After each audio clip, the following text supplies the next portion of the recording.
A Harvard law professor has filed a lawsuit against the New York Times accusing the paper of, quote, clickbait defamation, according to Lawrence Lessig, reporting falsely suggested he once approved of accepting donations from Jeffrey Epstein. New York Times says they plan to defend against the claim vigorously. In a statement to The Hill, a spokesperson said, quote, senior editors reviewed his complaint, said we're satisfied that the story accurately reflected his statements. Professor Lessig joins us now via Skype to tell his side of the story. He's founder of Equal Citizens US and author of the book They Don't Represent Us. Professor, welcome to Rising. It's great to see you. Thanks for joining us, sir. Thank you for having me. Absolutely. So tell us a little bit about if people aren't familiar, how did this headline come to be? What was the substance of it? And why are you so upset about it that you're willing to sue them? Well, so when Joey Ito was being accused of accepting donations from Jeffrey Epstein while he was heading the MIT Media Lab, I was eager to make sure that the attention for this wrong of accepting donations from Epstein was focused both on Joey and on MIT. I was eager that Joey not be scapegoated and MIT miss any responsibility. So I wrote an essay in Medium that focused on the scapegoating of Joey. And then a couple days later, Nellie Bowles from the New York Times asked if they could do a Q&A. And so we spent an hour talking about the essay. And then we spent another 20 minutes doing fact checking on the essay. And during that fact checking, I was concerned because it sounded like she was saying that I approved of Joey taking money from Epstein, and I was defending it. And I said, that's not what the article said. But then when the article was published, the headline of the article says Lessig doubles down. If you take money from Epstein, do it in secret. And then the opening line was, it's hard to defend soliciting donations from the convicted sex offender Jeffrey Epstein, but Harvard law professor Lawrence Lessig has been trying. But look, this is, for someone like me, an incredibly serious charge. I'm a law professor. I teach students. And obviously, sexual predation is an extremely vicious offense. And for women who have been violated, or even for women who've had to live in that environment, it is an extremely harmful event, not just when it happens, but for many years afterwards. And so for me to be identified as someone defending taking money from a sexual predator is a real problem. Now, if I had done that, that's my responsibility. I need to take responsibility for it. But my article in no way did that. In fact, it said exactly the opposite. It said, as I summarized, maybe you can take the money of a tax fraud, again, if and only if anonymous. But the kind of pain triggered here, referring to the pain of women confronting this fact, means that general rule should not apply here, which is again why I said I believe it was a mistake to take this money, even if anonymous. So what I said is exactly the opposite of what they put in their headline and their lead.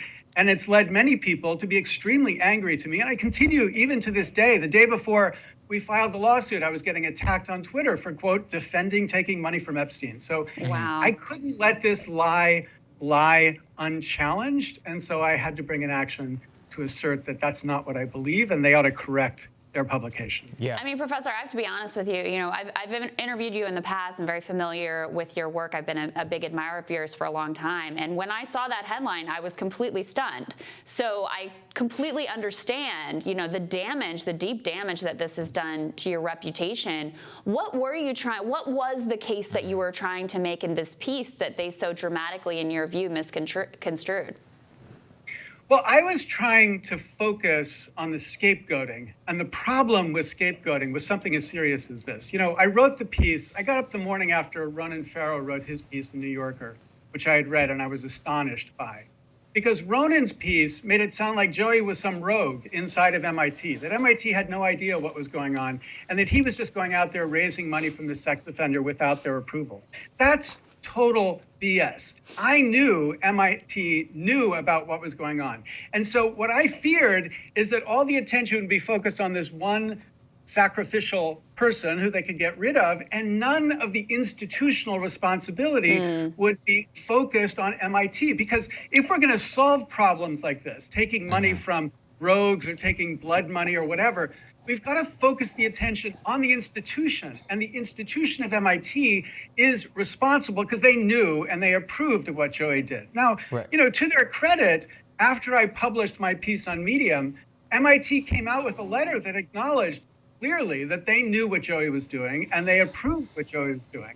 So in my, when I spoke to Nellie when she fact checked, I said, it's achieved its effect. They've taken responsibility, but the whole focus of scapegoating was lost in the introduction to the article. And I think most people responded the way you did, Chris. But then how do they get to that headline? That's what I'm trying to figure out. How and what is the motivation of getting to that headline? Was it just that you seem to be absolving MIT or Joy of taking that money or soliciting that money? I'm trying to understand the mechanics of getting to that What's place. their argument? Yeah, right. What are they going to say in response? So here's what they're going to say.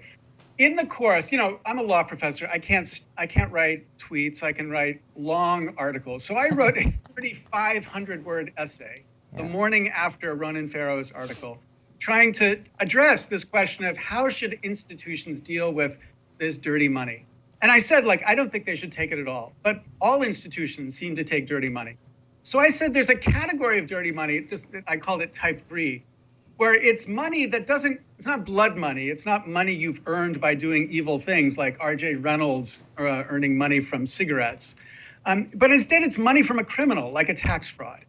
And I said, in general, the general rule should be, if you're going to take that money, at least you should not be burnishing the reputation of the person whose money you're taking. So most people think that Rockefeller is some great person. Rockefeller was a criminal. He was a complete criminal. But we don't remember that because the Rockefeller Foundation is so great at doing wonderful things, leading us to believe that Rockefeller was a great man.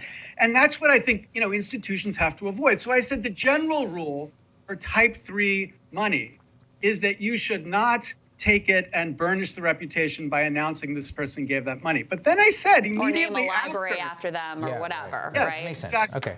But then I said immediately after, that rule doesn't apply in the case of someone like Jeffrey Epstein. And the reason it doesn't apply is that if you are a student at an institution like MIT, a woman who's been victimized or a man who's been victimized, I know this personally, by sexual abusers or sexual predators, and all of a sudden you discover that your institution is being funded by a sexual predator, that is psychologically too much to deal with. It's psychologically extremely harmful. So what I said is, even though that's the, quote, general rule, the specific application of that rule in the context of Epstein is that you should not take Epstein's money, even if anonymous. Now, they wanted to talk about the general rule because it's a kind of counterintuitive rule. Take it, but don't identify the person who gave it to you.